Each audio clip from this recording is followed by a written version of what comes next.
Well, hi everyone. It's Bronnie here again for another day in Bronnie's World, and it's day 1050. How's that? That's pretty cool. Anyway, today by the way, it's Thirsty Thursday, Thoughtful Thursday, whatever it is, it's Thursday here in Australia, my part of the world. And today I told you I'd have a really awesome guest today. I love this lady. Look, we're almost matching. Can you see? Was not planned, but it's how it happened. Anyway, today I have my beautiful friend, Denice Chenault. Denice, spelled Denice. So that's how I remember how to spell it. Everyone's different. And that's what I love about her is Denice is different. She's beautiful. She's married to Tom Chenault, who you've seen the interview before, and they have a gorgeous dog called Jake. He's so gorgeous. If I ever get a dog, which I don't plan on getting one now, this stage in my life, bad them, I would get one like Jake, I reckon. But anyway, it's funny how you look, isn't it? But anyway, guys, here in Bronnie's World, I have some really special guests. And this last week in December, I wanted to interview some really superpowered women. At least to me, they're superpowers. And to me, Denice is one of those really superpower women. And guys, when I get off track, she brings me back. and I love spending time with her in our groups. A couple of times a week, we have training. And I would listen to this lady all day long. Her training is invaluable, and she is willing to also take the time for me and any of you. If you want to know more about what the pair of us do, we can have a three-way conversation because she's great at that. Well, with no further ado, I'm going to hand you all over the floor over to Denice Chenault, and she's going to share with us a little of her story, her life, and whatever she wants to share. So take it away, Denice. It's all up to you now. Oh my gosh. Hi, Bronwyn. Hello, everybody. I'm really excited and honored to be Bronwyn's guest today, this last week of December, closing out 2022 and looking forward. Hang on, wait. Don't do that. Did I go to sleep and forget? I lost you. Don't do that to me. I know. All of a sudden, that's what happened. Sometimes it's like, wow, where did that year go? I really like this time of year in a way because there's like a pause. It seems like there's a natural pause between Christmas and New Year where people sort of slow down a little bit. They go internal and they look at, what the year has meant to them, the challenges and what they've accomplished, and start to look forward into the next year and start to envision what they want 2023 to look like. And that's kind of what I've been doing over the last couple of. That's Jake. Sorry. Oh, look, he'll come and jump on your lap and we'll be fine. Hopefully. We'll see the dog behind the bark. Yeah, so that's kind of what I've been doing. And Bronwyn asked me to. Jakey, no. Sorry, you can tell it's live TV. But Bronwyn asked me to share a little bit of my story and sort of, maybe what's unique about me. So I guess one of the unique things is that I grew up in the mountains of Colorado. I'm a Colorado native. I've never lived outside of Colorado and grew up in the mountains. I was a mountain girl, and both my parents were teachers. My dad was a high school counselor, and my mom was a fourth grade teacher. And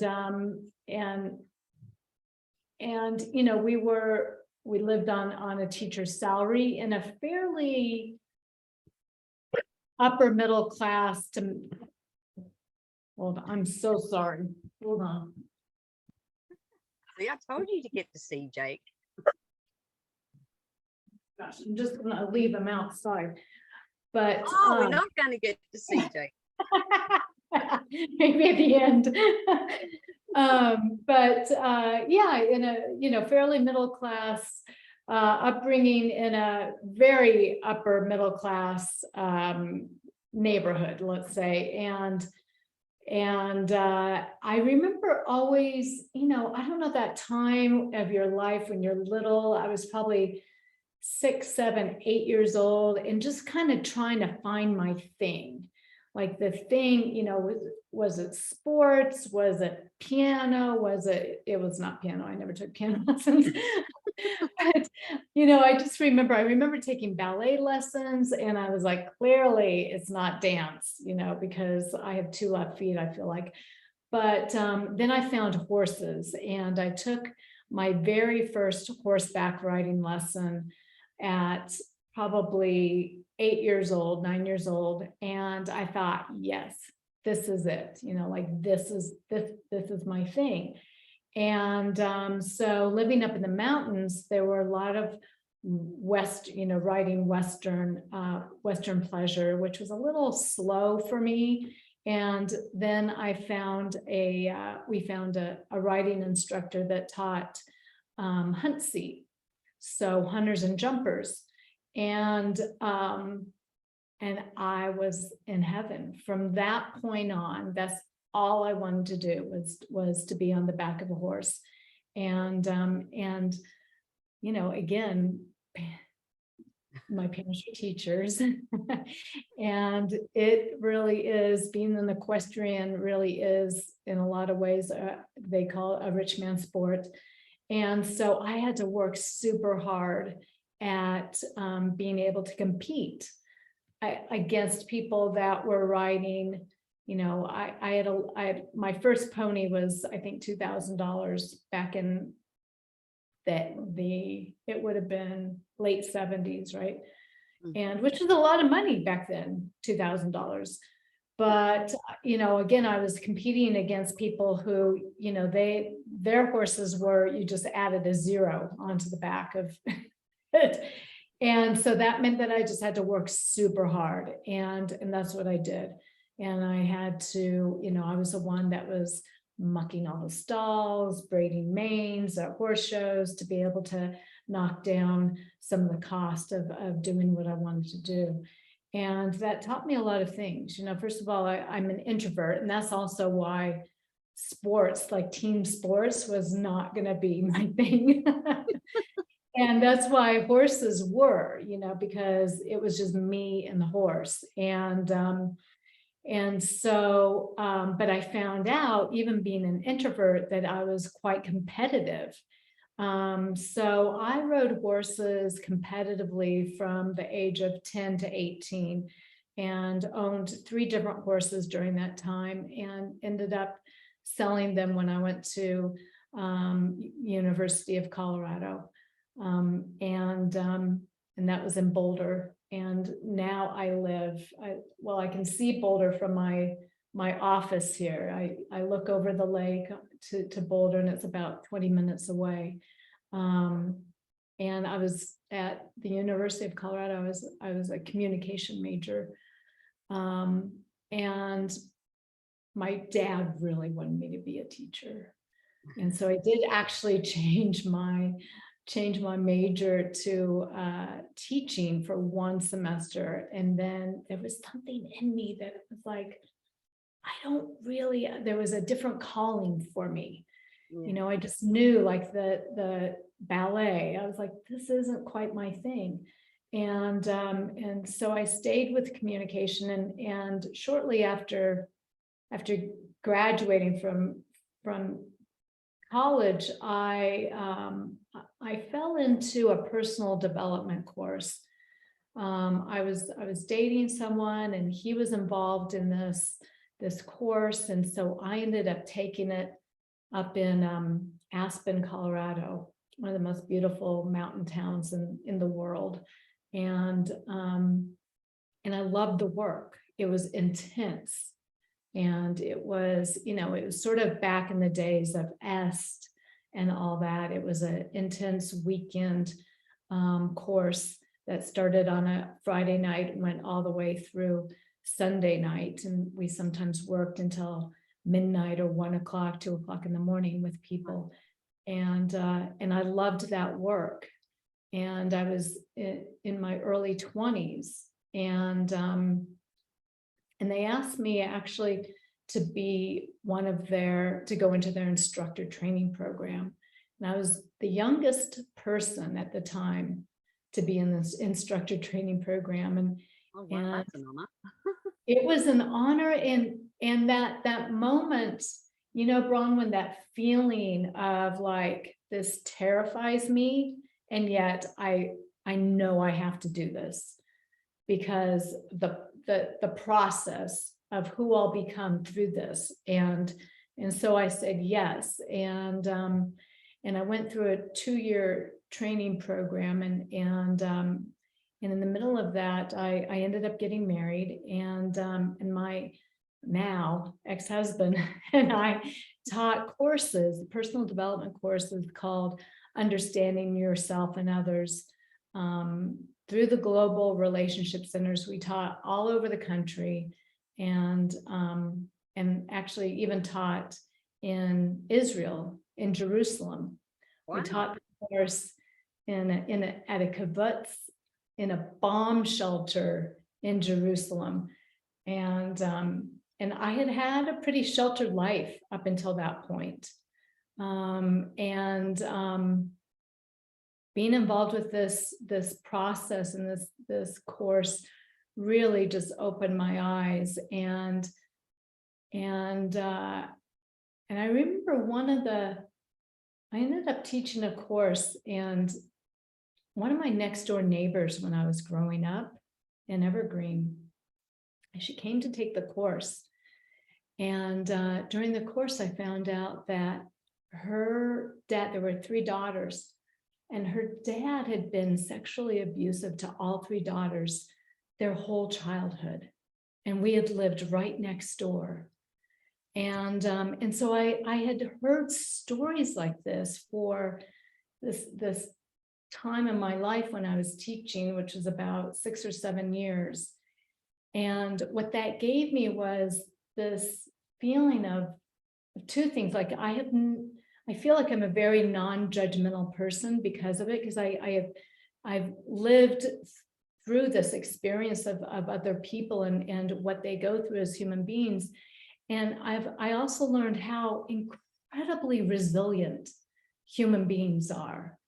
To be able to go through something like that and come out of it on the other end, and to be willing to go in and explore things like that, so that you can move past it to be able to create your future, it's incredible to me. And so that's really where my love of coaching and teaching. So I ended up not being a teacher, but I'm a teacher, so I just ended up doing it a little differently than what my dad envisioned,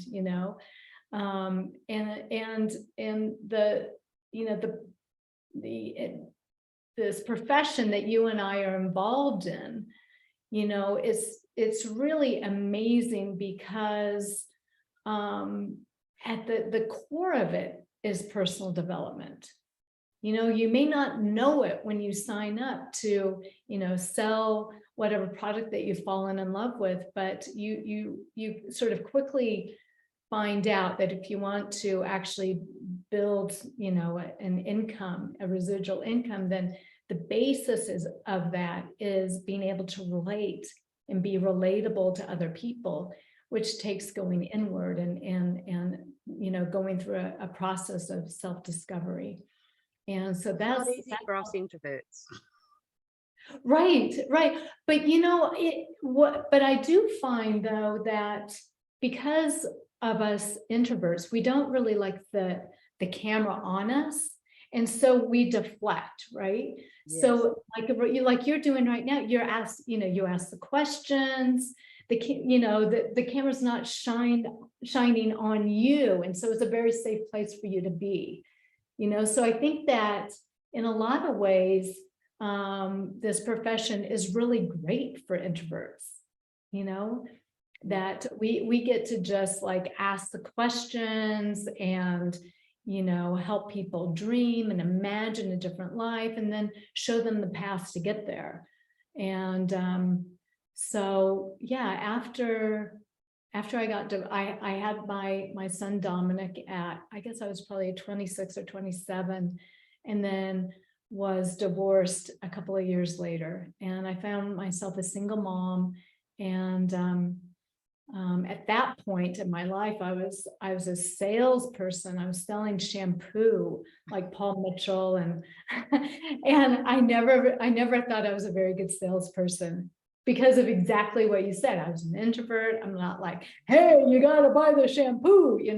I was not like that. And so what I ended up realizing is that I was a really good at creating relationship. And so I built the relationship to the point where people trusted me. All of my accounts, all of my salons really trusted me, and I would show up consistently. And if I really felt like I had something that new that would benefit them, then they usually ended up buying it because they trusted me.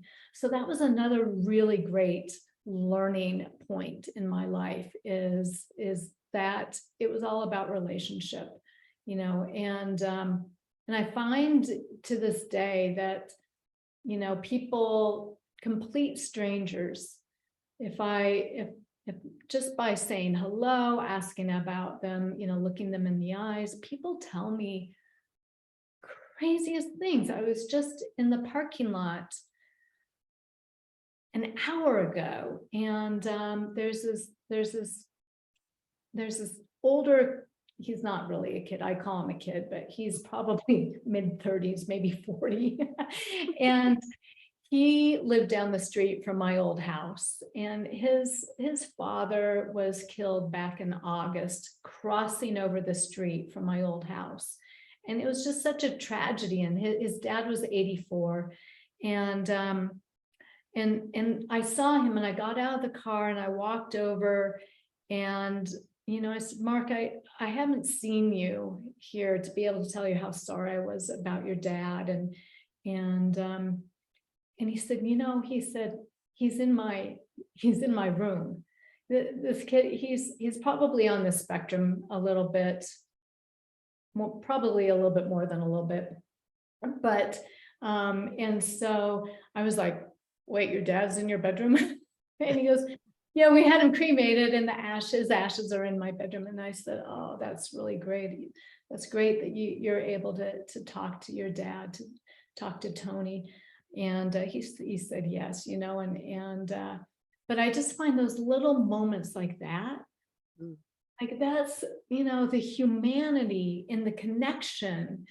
That's what I love.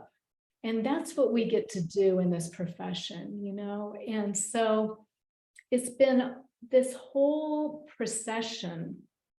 Look, and when I was going back to, I was a single mom, sometimes I had $20 for the week. Dominic, to this day, he's 30 years old.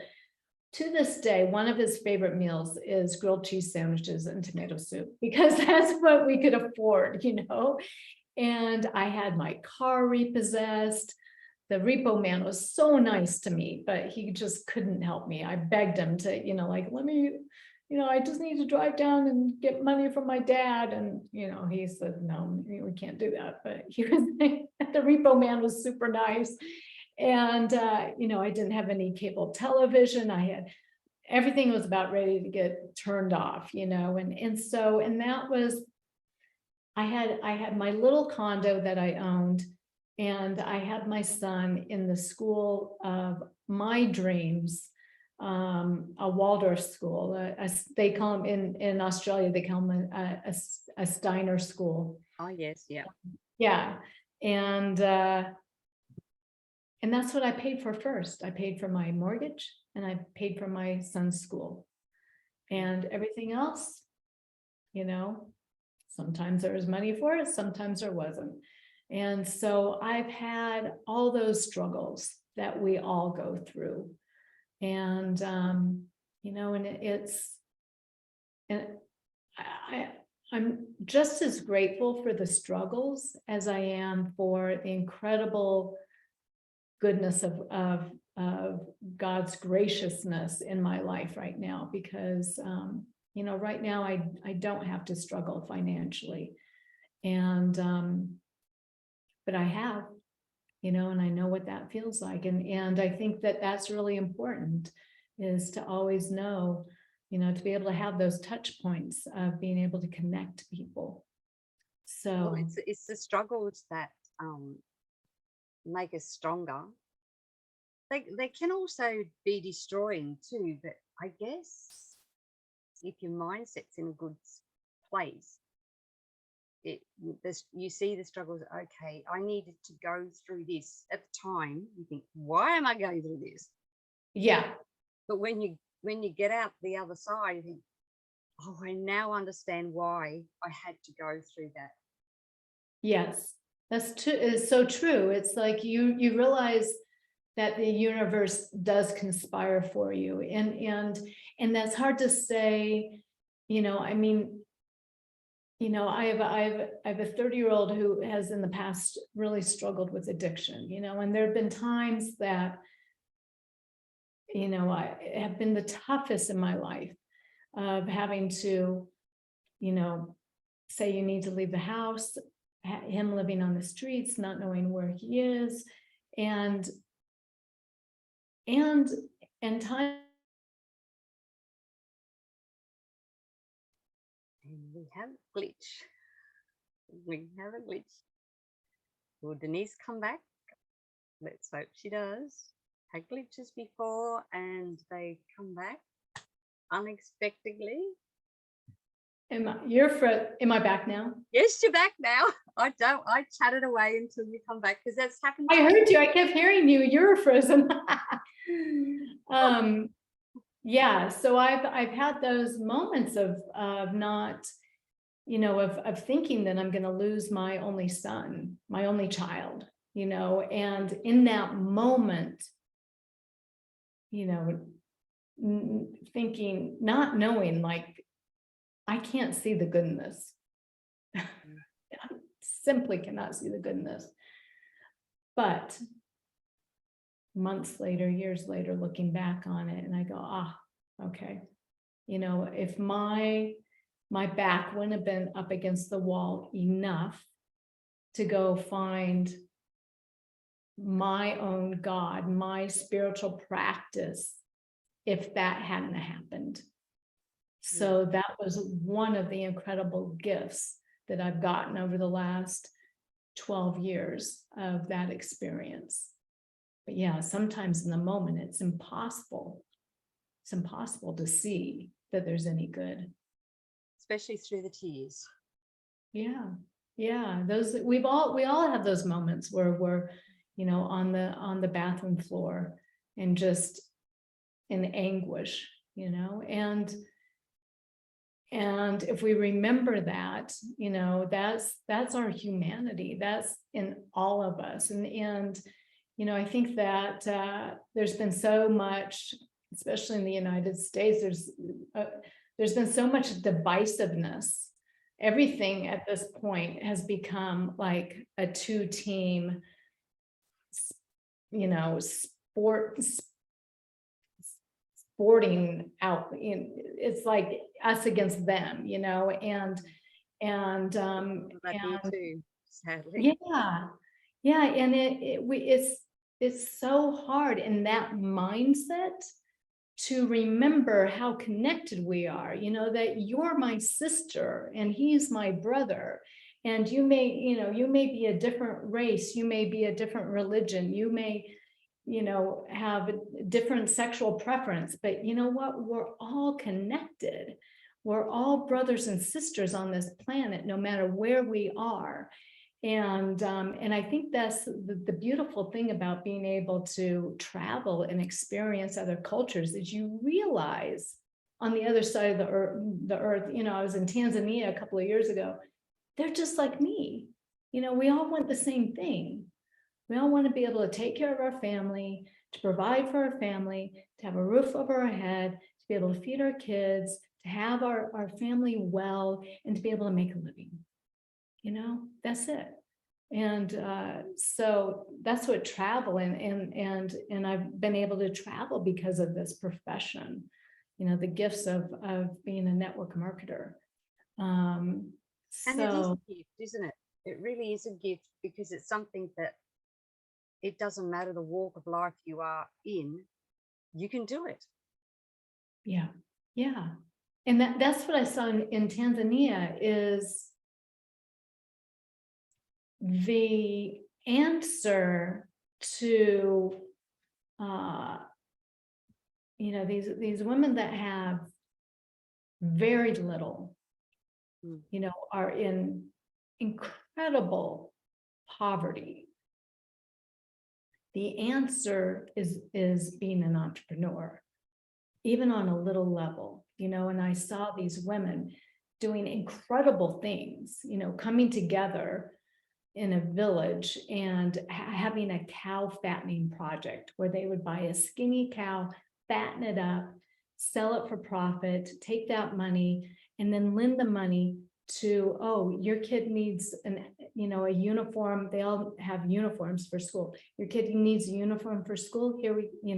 Here's this money. And then you're going to pay the money back with a little interest, and so this micro lending concept is incredible, but it's all from becoming an entrepreneur, and anybody can be an entrepreneur on a little level, making jewelry, selling it for profit. So that's what I saw in Tanzania a couple of years ago. Yeah.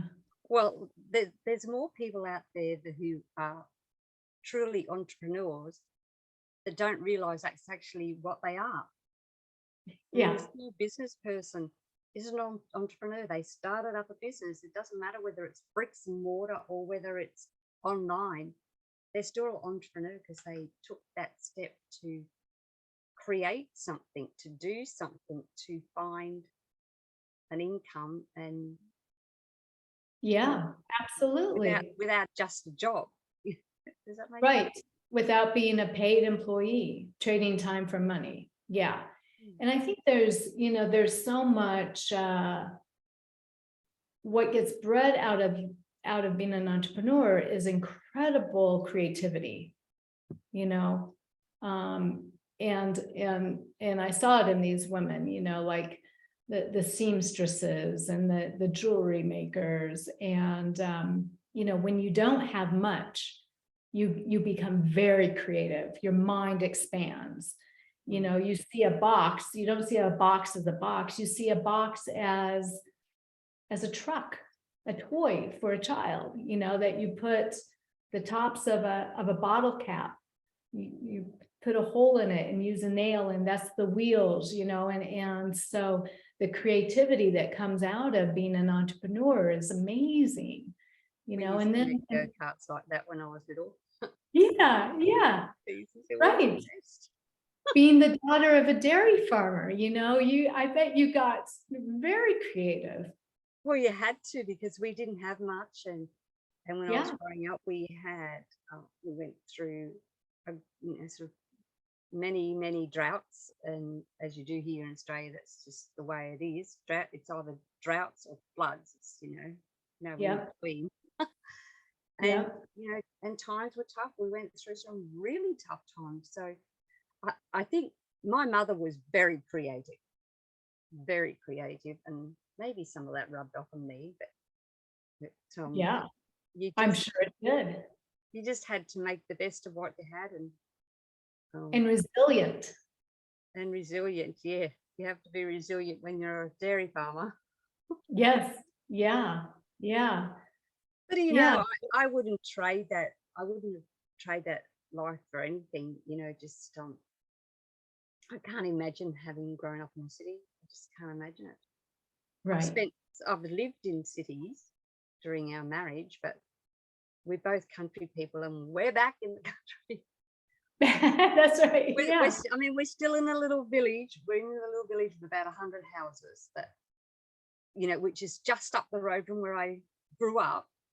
But our Oh, dream is still and has always been to get back onto acreage, even if it's just 20 acres. Just, you know, we've got great neighbours. We love our neighbours, but we still like a little extra space. I How we understand. are. Yeah, yeah, I feel the same way. I mean, we have a couple acres here. I grew up on a couple acres, but the ranch that I had my horses at had 100 acres, Yeah. you know, and so I was able to, and I can walk there. Oh Lordy, I'm sorry. Hold on. Sorry, everybody. You better make an appearance here. Yeah, come on, Jake, you need to come and make an appearance. Oh, he's got muddy paws too, wouldn't you know it? Look at him. Oh, look. He just got groomed today, so he's super white. But look at the muddy paws. Look. Oh, Yeah, they he's so like Bron. adorable. Look at you, Oh, Jake. And yeah, he's just very cuddly, isn't he? he's very dapper right now. He was looking like a little Muppet earlier today. All right, sit down. But I understand, you know, we have 2 acres, which is great. I am able to have a garden, I have bees. And, but I'm the same way. I'm like 20 acres sounds incredible. I'm always looking online, like, ooh, where's the property for sale? We actually did look at one when we came back, because we spent 10 years in Melbourne, or just south of Melbourne, in the outer suburbs. And when we came back, we were actually looking at one, but the estate agent wouldn't take us there, which was crazy, because it was no dearer than the place that, you know, that we ended up getting. Wow. So we drive past that place every day, because Oh, it's on the way to town. oh, wow. That, you know, that was the place we wanted, and we don't know why. Well, we kind of actually do know why now. They wouldn't take us there, but what they did was illegal, actually. But we just, Oh, they hung on to it for a family member. They wanted a family member to have it. oh, that's what, yeah, that makes sense. And Yeah, they're not allowed to technically, legally do that. yeah, that makes sense. But anyway, that, you know, this is about you, not me.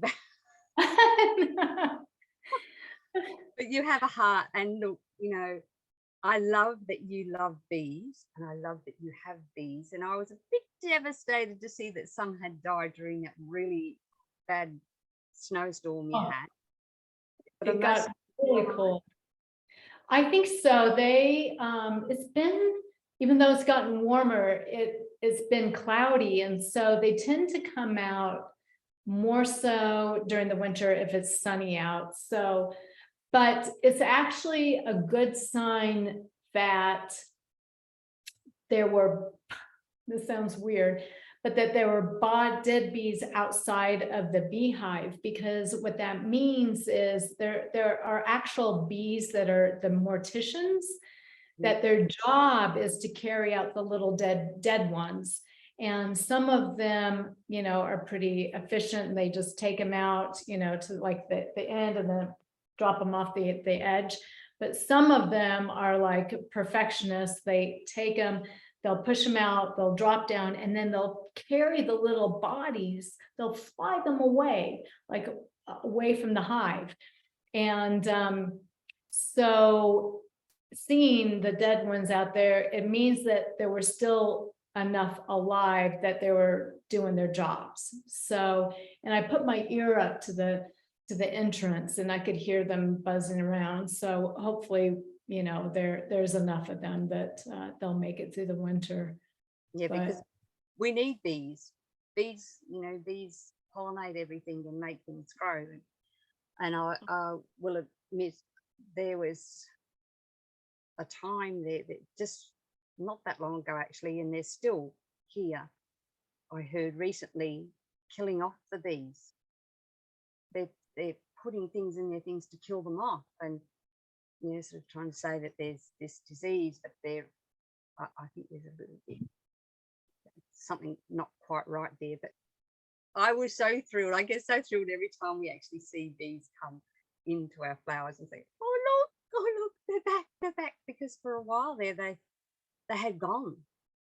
Yeah. We had no Yeah. bees for probably well over a year, probably a couple of years. So all this crazy time.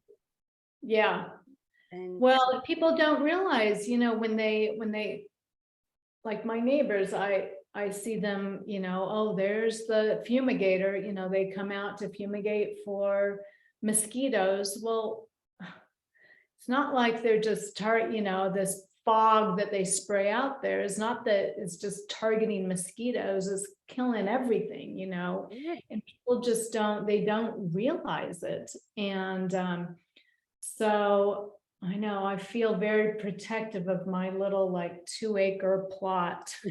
It's not like the bees are staying right in this 2-acre plot. They're going everywhere, and I have a farmer across the street that he farms either clover, alfalfa, or corn, depending on the year, and I know that he's not an organic farmer, but there's not much I can do about it.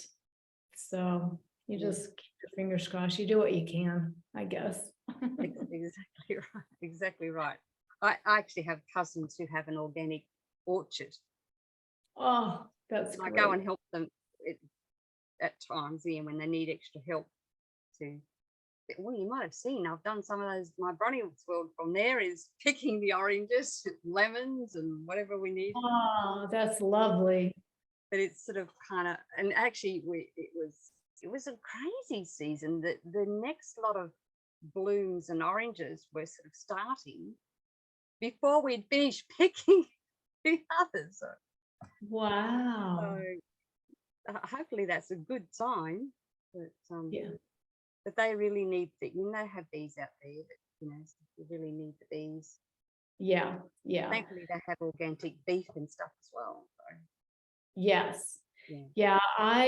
Well, Boulder, Colorado is like known to be like the hippie capital of the US or something, I think, but Is it? so yeah, kind of. And so I've always been, I guess from the point when I was in my 20s, I started really getting, I don't know if you remember Mother Jones, the magazine, I started really educating myself on a lot of different things. But yeah, I'm a total tree hugger. Like I just like, it takes my breath away when I see I love my round. trees. I must admit, I love my trees. Yeah. Yeah. Well, If I see we actually used to have this really, really gorgeous gum tree in our front yard, but it was getting to the point that of being dangerous because it was starting to lean towards the house.